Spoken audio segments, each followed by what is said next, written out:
मेरी बहन और मैं पहले जुड़वा आत्मा वाले गौरैया पक्षी थे। लेकिन जब वो पैदा हुई तो उसके पंख चमकदार और रंग बिरंगे थे और हमारे कबीले ने उसे राजकुमारी की तरह माना। जब मैं पैदा हुआ/हुई तो मेरे पंख फीके, काले और धब्बेदार थे। मुझे देखते ही सब लोग हंस पड़ते थे। बाद में मेरी बहन की सुंदरता ने अमरलोक के कई देवताओं को उसकी ओर आकर्षित किया, जो उससे बंधन बनाना चाहते थे। हमारे माता पिता उन्हें नाराज करने से डरते थे, इसलिए उन्होंने एक अनुबंध समारोह आयोजित किया, जिसमें हमें अपने साथी चुनने की अनुमति दी गई। मेरी बहन ने कुलीन ड्रैगन को चुना। मेरी बहन ने कुलीन ड्रैगन जनरल को चुना, जबकि मुझे पहली नजर में ही एक निम्न स्तर के अमर से प्यार हो गया। 100 साल बाद दानव जाति के साथ युद्ध में वो ड्रैगन जनरल गंभीर रूप से घायल हो गया और मेरी बहन उनकी खिलौना बनकर रह गई। इसी दौरान मैंने जल्द ही साधना करके मानव रूप प्राप्त कर लिया और अमर शैलिंग ने तो स्वर्गीय नियमों का भी विरोध करते हुए मुझसे विवाह कर लिया। जब मेरी बहन को यह पता चला तो वो जलन से पागल हो गई और उसी समय मेरा सिर काट दिया। जब मैंने फिर से आंखें खोली तो मैं उसी दिन पर लौट आई थी जब हम अपने अमर साथियों को चुन रहे थे। इस बार मेरी बहन सबसे पहले अमर के हाथ पर कूद पड़ी। समारोह में बहुत भीड़ थी। आत्मा लोक के स्वामी ने हम दोनों को, जो अभी अभी जन्मे थे, अपने हाथों में उठाया और ऊंची आवाज में घोषणा की, हे सभी अमरों, कृपया शांत रहें। हमारे आत्मा लोक को एक दुर्लभ जुड़वा आत्मा गौरैया का आशीर्वाद मिला है। आज हम ये सभा इसलिए कर रहे हैं ताकि वे अपने भाग्य के साथी चुन सकें। आप सभी की इच्छाएं पूरी हों। ये कहने के बाद उन्होंने अपने हाथ उठाए और मैं और मेरी बहन अपने पंख फैलाकर ऊंचे मंच से भीड़ की ओर उड़ने लगे। चारों ओर से आवाजें लहरों की तरह उठने लगी और सभी हमें अपनी ओर आकर्षित करने के लिए हाथ हिलाने लगे। हम हवा में चक्कर लगाते हुए ध्यान से अपने साथी को ढूंढ रहे थे। अचानक मेरी बहन सबसे पहले नीचे झपटी और सीधा अमर शैलिंग की हथेली पर जा बैठी। उसने पीछे मुड़कर मुझे तिरस्कार भरी नजर से देखा और घमंड से बोली, छोटी बहन, इस बार तुम बहुत धीमी हो। उसी पल मुझे समझ आ गया कि वो भी फिर से जन्म लेकर आई है। मुझे तुरंत शैलिंग को न ढूंढ पाने का गहरा पछतावा हुआ। मैं उसके चारों ओर मंडराती रही, वहां से जाने को तैयार नहीं थी और दुख भरी आवाज में रोती रही, लेकिन वो मेरी पुकार बिल्कुल नहीं समझ पाया। वो प्यार से मेरी बहन के पंखों को सहला रहा था। उसकी आंखों में स्नेह भरा हुआ था। ये सब मेरा होना चाहिए था, लेकिन अब वो सब उसका हो चुका था। मेरे अंदर दर्द और पीड़ा से उथल पुथल मच गई। मेरी बहन ने मुझे चहक कर कहा, रयुआ, तुम किसी और को चुन लो। लेकिन शैलिंग के बिना मुझे कोई और नहीं चाहिए था। मन बना लेने के बाद मैं उदास होकर वापस जुई की हथेली पर आकर बैठ गई। वो बोला, तुम वापस क्यों आ गई? क्या तुम्हें कोई पसंद नहीं आया? काश उसने ये सवाल न पूछा होता। जैसे ही उसने पूछा, मेरी आंखों से टूटे हुए मोतियों की तरह बड़े बड़े आंसू गिरने लगे और उसकी हथेली में एक छोटा सा तालाब बन गया। मुझे लगातार रोते देख जुई ने धीरे से मेरे सिर को सहलाया। मेरी बहन और मैं एक के बाद एक पैदा हुए थे। सिर्फ हमारी कलगी के रंग अलग होने की वजह से ही जुई पहचान पाता था कि कौन बड़ी है। वो बोला, क्या रूई आज ठीक नहीं है? अगर तुम चुनना नहीं चाहती तो हम ये किसी और दिन भी कर सकते हैं। मैंने 2 बार चहकर हल्के से सिर हिलाया। अमर शैलिंग को आत्मा गौरैया रुइयां प्राप्त होने पर बधाई। कृपया शीघ्र ही अनुबंध पूरा करें। रही बात रुइया की, तो वो आज अस्वस्थ है। इसके लिए मैं सभी से क्षमा चाहता हूं। जब वो ठीक हो जाएगी तब हम आप सभी सम्मानित अतिथियों को फिर से आमंत्रित करेंगे। मैं देखती रही कि कैसे शैलिंग और मेरी बहन को चारों ओर से लोग घेर कर बधाइयां दे रहे थे और मेरा दुख और गहरा होता गया। घोंसले में लौटकर मैं लेट गई और उठने से इनकार कर दिया। अपने पिछले जीवन में शैलिंग के साथ बिताई यादें मुझे लगातार सताती रहीं, जिससे मैं पूरी तरह निराश और टूट चुकी थी। देवताओं के आत्मा लोक के लोगों ने सोचा। जब मैं धीरे धीरे होश में आया तब तक सुई मुझे लगभग आधे रास्ते तक ले जा चुका था।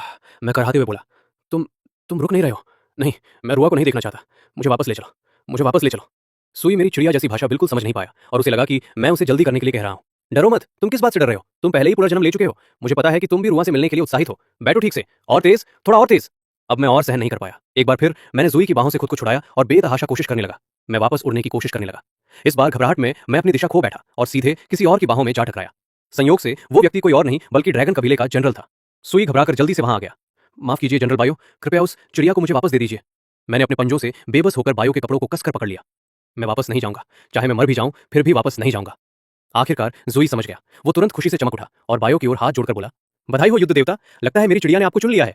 कृपया रियू के साथ एक अनुबंध बना लीजिए। क्या तुम सच में मेरा दिव्य पशु बनना चाहते हो? असल में मैं किसी ऐसे व्यक्ति को चुनना नहीं चाहता था जिसे मेरी बहन पहले चुन चुकी थी, लेकिन हालात ने मुझे मजबूर कर दिया। अगर मैं मना करता तो जुई मुझे फिर से अमरलोक में जरूर ले जाता। मेरे पास कोई और विकल्प नहीं था और इस तरह फोंग बायो मुझे अपने महल में वापस ले आया। उसका महल बिल्कुल उसके स्वभाव जैसा था, ठंडा, शांत, विशाल और खाली। ये अमर जाइलिंग के जीवंत महल जैसा बिल्कुल भी नहीं था। फोंग बायो ने मुझे एक नौकर को सौंप दिया। मो, इस आत्मा चिड़िया का अच्छे से ख्याल रखना। मोयू ने मुझे अपने हाथों में लिया और मेरे सिर को छूने से खुद को रोक नहीं पाया। जनरल देखिए, इसके सिर पर ये 3 पंख सच में सुनहरे हैं। मेरा शिखर बिल्कुल अनोखा था। खुद जुई ने भी एक बार कहा था कि सभी चित्रित अभिलेखों में भी, अगर चाहो तो मैं इसे और ज्यादा भावनात्मक आत्मिक लोक में पीढ़ियों से चले आ रहे सभी अभिलेखों में कभी भी सुनहरे शिखर वाली कोई आत्मा चिड़िया नहीं रही थी। मैंने असंतोष में अपने पंख फड़फड़ाए। फोंग बायो ने हल्के से मेरी ओर देखा और समझाया, ये शिखर वो चीज है जिस पर आत्मा चिड़ियाएं गर्व करती है। इसे यूं ही कैजुअली मत छुओ। मैंने सहमति में सिर हिला दिया। युद्ध देवता के महल में जीवन बेहद नीरस था। फोंग बायो को एकांत पसंद था। इतने विशाल महल में ज्यादातर समय सिर्फ मैं ही एकमात्र दिव्य प्राणी थी जो इधर उधर उड़ती रहती थी। बहुत ही कम लोग मिलने आते थे। हाल के वर्षों में राक्षस जाति और भी शक्तिशाली और घमंडी हो गई थी। राक्षस जाति ने अन्य तीनों लोगों पर सैकड़ों बार आक्रमण करना शुरू कर दिया था। इसके परिणाम स्वरूप फोंग बायो को उन्हें दबाने के लिए बार बार बाहर जाना पड़ता था। मैंने भी इस बात को स्वीकार कर लिया। जब से मैंने उसके साथ अनुबंध किया था, तब से मुझे जीवन भर उसका साथ निभाना था। हर बार जब वो युद्ध पर जाता, मैं चुपके से उसके पीछे पीछे चली जाती, लेकिन वो हमेशा मुझे पकड़ लेता और मोह से मुझे वापस खींच लाने को कहता। इस तरह महल में मेरे ज्यादातर दिन मोयों के साथ यूं ही खालीपन में बीतते थे। तब तक एक दिन 300 साल बाद जनरल बायो जाइलिंग बिना बुलाए ही आ गया था। उसने गहरे बादलों के डिजाइन वाला बर्फीले नीले रंग का वस्त्र पहना हुआ था, जिससे वो और भी ज्यादा शाही और आकर्षक लग रहा था। उसे दोबारा देखकर मेरा दिल बुरी तरह उलझ गया। मैं उसे देखना भी चाहता था और उससे डर भी रहा था। मेरे भीतर एक ऐसी भावना उठी जिसे शब्दों में बयान करना मुश्किल था। जब मैंने फिर से देखा तो जाइलिंग के पीछे एक लाल कपड़ों में लड़की खड़ी थी। उसके होंठ चमकीले, दांत सफेद और उसका रूप बेहद सुंदर और सजीला था। उसकी भौहों के बीच बना 3 पंखुड़ियों वाला निशान देखते ही मैंने उसे तुरंत पहचान लिया। वो मेरी बहन थी, लूरुआ। मेरे पिछले जीवन में अंडे से निकलने के बाद मुझे मानव रूप लेने में 500 साल लग गए थे, जबकि मेरी बहन अपनी मृत्यु तक एक पशु ही बनी रही थी। तो इस जीवन में वो इतनी जल्दी कैसे रूपांतरित हो गई? अब वो जिलिंग के पास खड़ी थी जैसे स्वर्ग में बनी एक परफेक्ट जोड़ी। उसे दोबारा देखकर मेरे अंदर गुस्सा उमड़। अनॉयड मुझे उकसाओ मत। अमर, आपका आना हमें अप्रस्तुत अवस्था में मिला। क्या मैं आपके आने का उद्देश्य पूछ सकता हूँ? हैप्पी भाई बायो, मुझे हाल ही में एक खजाना मिला है और मैं इसे आपको भेंट करने आया हूँ। कृपया इसे स्वीकार करें। चकल्स, उसने डिब्बा खोला। सरप्राइज्ड, यह एक उच्च श्रेणी की अमर औषधि है जिसे रूपांतरण गोली कहा जाता है। यह आपकी आत्मा चिड़िया को जल्दी मानव रूप लेने में मदद कर सकती है। थॉटफुल, अमर आप बहुत दयालु हैं। जब मेरी चिड़िया रूपांतरित होगी, यह भाग्य पर निर्भर है। आपको यह गोली अपने पास रखनी चाहिए। यह गोली खास तौर पर आपके लिए रखी गई थी। आपकी कृपा के लिए धन्यवाद, लेकिन मैं इसे स्वीकार नहीं कर सकता। यह देखकर कि फोंग बायो का इसे स्वीकार करने का कोई इरादा नहीं था, शेलिंग ने झिझकते हुए डिब्बा वापस खींच लिया। थॉटफुल, क्या मैं पूछ सकता हूं कि मेरी छोटी बहन कहां है? कई साल हो गए हैं, मुझे उसकी बहुत याद आती है। इस समय मैं एक प्राचीन पेड़ पर बैठी थी और यह सुनकर बेचैन महसूस कर रही थी। फोंग बायो हल्के से मुस्कुराया। चकल्स, रयुआ को सोना बहुत पसंद है। वह शायद कहीं छिपकर सो रही होगी। साफ था कि वह मुझे बाहर बुलाने का कोई इरादा नहीं रखता था। डिटरमिन्ड, लेकिन शेलिंग बैठ गई। अगर आज मैं उससे नहीं मिली तो मैं यहां से नहीं जाऊंगी। हालांकि मैं हमेशा शेलिंग को भूल नहीं पाई थी, लेकिन उसे अपनी सुंदर बहन के साथ देखकर मैं अचानक सचेत हो गई। वह पहले ही उसके साथ एक बंधन समझौता बना चुका था। मेरे मन में जो भी भावनाएं थीं, वे अब बेकार थीं। मैं पेड़ से नीचे उतरी और फोंग बायो के पास आकर खड़ी हो गई। शेलिंग ने तुरंत बायो को अपने साथ खींच लिया। विस्पर, बहनों के बीच बहुत कुछ कहने को होगा, चलो उन्हें थोड़ी जगह देते हैं। आंगन खाली हो गया। अब वहां सिर्फ मैं और मेरी बहन ही रह गए थे। सैड, तुम अपने मकसद से आई हो, मैं समझती हूँ। चिंता मत करो, मैं अमर शेलिंग के लिए तुमसे प्रतिस्पर्धा नहीं करूंगी। कृपया यहां से चली जाओ। मेरी बहन ने अपना मुंह ढककर हंसी, लाफिंग। बस कुछ ही दिनों में तुम इतनी दूर हो गई हो छोटी बहन। थॉटफुल, सच कहूं तो शेलिंग मेरे साथ बहुत अच्छा व्यवहार करता है। उस लकड़ी के ड्रैगन जनरल की तरह नहीं, जिसे रोमांस का कुछ भी पता नहीं। डिटरमिन्ड, चूंकि मैंने तुम्हारा नियत साथी ले लिया है, मुझे तुम्हारा बदला चुकाना चाहिए। ये रूपांतरण गोली ले लो। मुझे इसकी जरूरत नहीं है। थॉटफुल, अच्छी तरह सोच लो। 200 सालों में तुम और फोंग बायो दोनों ही मर जाओगे। क्यों ना तुम जल्दी रूपांतरित हो जाओ और उसके साथ रहो। उसकी बातों ने मुझे पूरी तरह क्रोधित कर दिया। एंग्री, चुप रहो। रूपांतरण के बाद मेरी बहन की शक्ति बहुत बढ़ गई थी। मैंने उसे पूरी तरह कम आंका था। 100 चालें भी पूरी नहीं हुई थी कि मैं दबा दी गई। डिसअपॉइंटेड, रुआ, इन 300 सालों में तुमने सब कुछ व्यर्थ कर दिया। उसने अपने पैर का दबाव बढ़ा दिया, मेरी पंख को कुचलते हुए। डिसगस्टेड, बेकार। मैंने सोचा था कि जनरल के साथ रहकर तुम बेहतर बनोगी। फिर जब मुझे बिल्कुल भी उम्मीद नहीं थी, उसने जबरदस्ती मेरी पीठ से मेरी आत्मा की हड्डी निकाल ली। वह दर्द असहनीय था। आत्मा की हड्डी के बिना मैं हमेशा के लिए अपनी दिव्य पशु शक्तियां खो दूंगी और कभी भी फिर से रूपांतरित नहीं हो पाऊंगी। एक ही पल में मैं एक सर्वोच्च दिव्य पशु से एक साधारण जीव बन गई। मॉकिंग, आत्मिक गौरैया से तीतर बन जाना, तुम पहली हो। अगर मैं तुम्हारी जगह होती तो किसी पेड़ से सिर टकराकर मर जाती, इस अपमान से बचने के लिए। सैड, क्यों? तुम मेरे साथ इतनी क्रूरता क्यों कर रही हो?